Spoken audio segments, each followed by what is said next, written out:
You ask Tiger to solve. This deals with linear equations with one unknown. The final result is x equals -6/5. Let's solve it step by step. Simplify the expression. Simplify the arithmetic. Group all constants on the right side of the equation. Subtract 18 from both sides.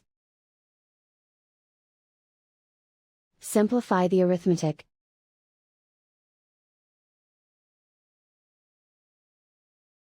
Isolate the x. Divide both sides by 15. Simplify the fraction. Find the greatest common factor of the numerator and denominator. Factor out and cancel the greatest common factor. And so the final result is x equals -6/5.